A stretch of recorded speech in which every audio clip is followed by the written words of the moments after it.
kid, I wonder if he said one day, this is what I plan on doing once. I doubt it. Series of events led to him being there. But now he's there. What do? He's there. Do I keep him there by talking about him and laughing at him? Do I try to find some way to help him out of it? So, I got issues with women. I'm always dating. I'm a serial monogamous. That's how I started. That's what I call it, serial monogamous. They have serial killers. You ever meet somebody that's serial monogamous? They always have one boyfriend, but they always have one boyfriend all the time. That's a different person. That's a serial monogamous.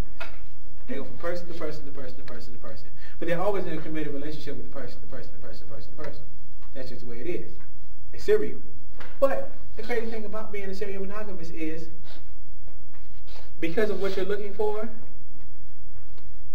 and this is how relationships function in general, that's when you don't take a break. You just pick up where you left off. So, yeah, I'm not going to do that because there's a whole bunch of dudes on the side of the road. And I'm not going to use you as an example. Thanks. Yeah, you're welcome. Thank you. But, okay, say you meet somebody. You have your first kiss. After you have your first kiss, it's normal to kiss everybody. And a little bit more happens in the kiss. But that becomes normal. So the next relationship, you just get to that point, and then you guys try something new. And it keeps going, it keeps going, it keeps going. And by the time you finish, you're doing all this crazy stuff that you never intended to do, but it just kind of happened progressively. And that's how that works. One little thing at a time. Just add a little piece to it, add a little piece to it. And then that's how you know you just slept with all these people slept with you. And you never thought, I'm a hoe. You never thought these things, I'm promiscuous, because that was never your intent. Your intent was never to be promiscuous because you were in a relationship, with all these people. Because that's how I was. It didn't start out the way I ended. It started out, I was committed to all these people for the time we were together, but it didn't work. But because I needed to find something to fill that void that I had, guess what? I went to another one, and another one, and another one. And so I kept going from person to person to person to person to person. And then all of a sudden, I became addicted to relationships. I became addicted to dating. I became addicted to having a girlfriend. That's good. So this is all happening to me, and because nobody has the Holy Ghost, nobody can tell me what's going on. And because of the type of environment I'm in, and compared to the other kids that I'm around, I seem good. Nobody addresses the issue. It's very dangerous to when you live a life doing wrong things and people let you get away with it and they don't address it. So, 15, 16, live with my foster mother. 17, graduate high school. Get a job. Do all those kind of normal things. I was always intelligent, but when people are so concerned with just, not doing bad behavior, a whole bunch of other things got neglected, like being responsible, not being lazy. So I was smart, but lazy.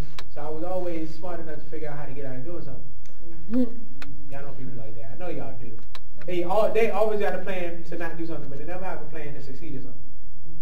The only success they have is getting out of doing something they're supposed to do. How to work the system. That's just that. Now with that person, I can work the system. So I get to Norfolk State. 17 years old. Probably some other stuff happened between him and I 17 years old. And I get this epiphany. But actually it happens somewhere in my freshman year. I'm still on the serial dating too. I'm addicted to dating, addicted to women, but I'm tired of getting my feelings hurt. Because the thing that I've learned is when you start investing yourself into a person, no matter how deep or serious it is and it doesn't work, there's a measure of disappointment associated with that. If you're not taught how to handle disappointment, then you don't respond well. So if you serial dated and you have 20 people you dated and 20 people didn't work out, you were disappointed 20 times. Dang.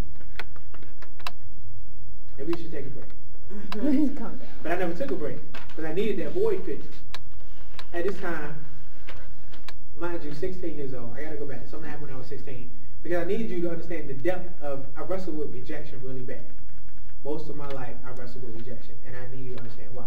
16 years old, I'm taking a walk. My mother lived, never came to see me. Only time she came to see me was when I was working at McDonald's. She would come through the drive-thru and ask for me because my sister would want to say hi. That's how I saw my mother. That's cool. So, I'm walking down the street, and maybe I'm just taking a trip down memory lane. And I'm walking down the street that my godmother used to live on. But across the street from my godmother was the aunt that used to babysit me. So I used to go there all the time. So I'm just walking down the street. There's a street I know in Camelot, Chesapeake. So as I'm walking, my cousin's like, and I know some of y'all gonna call for this later, whatever. She's like, Jimmy. And that's everybody called me. They were like, Jimmy. She's like, Jimmy. And I don't say anything. Because the amount you have, remember, nobody's called me, I haven't seen anybody for at this point 6 years. But she recognizes me. And she like gives me this big hug and she's crying. And she's like, you should really come back here and say hey to everybody. And I'm like, I really don't want to. I really don't want to. I really don't. She's like, come on, all the kids are happy to hear me. And I was like, obviously, nobody's been talking bad about me either. Just kind of been, I was literally left like a ghost. We won't mention his name. You should come back, it's okay. So, I go to the backyard, and I haven't seen my mother, you know, how I'm 16. And my mother looks me in the face. No, mind you, I'm walking and my sister sees me. My sister's like ecstatic. She's 6 years old, all over the place, happy to see me, hugging me and everything. I get to the backyard, all these people are like, hey. And they acting like nothing happened. You want some to eat? And my mother looks me in the face. I haven't seen her in who knows how long. I miss her. She doesn't hug me or anything. She says, I think you should leave. Dang, man. So when I tell you rejected by the same person over and over and over and over again. Most of y'all never have that kind of interaction with me. But if you want to know why I respond the way I respond when I get rejected, the initial response. Now, I mean, give me a few minutes, I'll be fine. Initial response. Because I've spent a good chunk of my life being rejected by people that were important to me. That's just the way it went. I leave, go to Norfolk State. Me and my foster mom have a falling out because I'm being grown. Get to Norfolk State, and I find out, hey, girls think I'm attractive. No rules here at Norfolk State. So I start going crazy. Literally, I went like out of my mind crazy. Like I was just sleeping around. I was partying. I worked for DJ events. I was partying at least 3 days a weekend and getting paid for being there. So this is like my job. So I'm doing this. I'm drinking. I'm doing all this stuff. I get my feelings hurt again. Remember, I don't handle rejection well. So all of a sudden, you know, and I'm going to write a book about this. One day y'all will see it. It's going to be called The Great Escape. Yes. The Great Escape is about people who escape from their problems in life with bad habits. That's what it's going to be about. Because my great escape was sex and women. If I felt bad, I wouldn't be thinking about how bad I felt if I was trying to do something with you. It just distracted me. I would focus on something else. So all this stuff happening. All these things are going on. And so I didn't know, like I said, I didn't know what a booty call was. I'm saying this because you're going to laugh, I know. I didn't know what a booty call was until I was a booty call and I didn't know. And she was like older than me and I thought she was so fly. I was like, yes.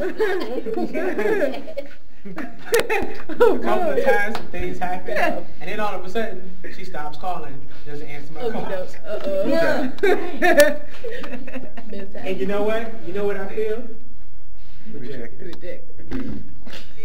So you know what I do? This time, I say, oh, so this is how it works? I'll get revenge. And yeah, from then on, I was like a terrible womanizer. Like, I was horrible. I was so horrible. I had no regard for you. Because somebody hurt me.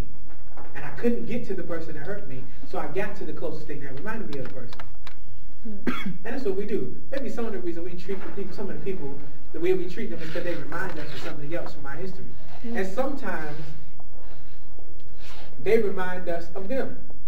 Because sometimes people hurt you and you never really get over it.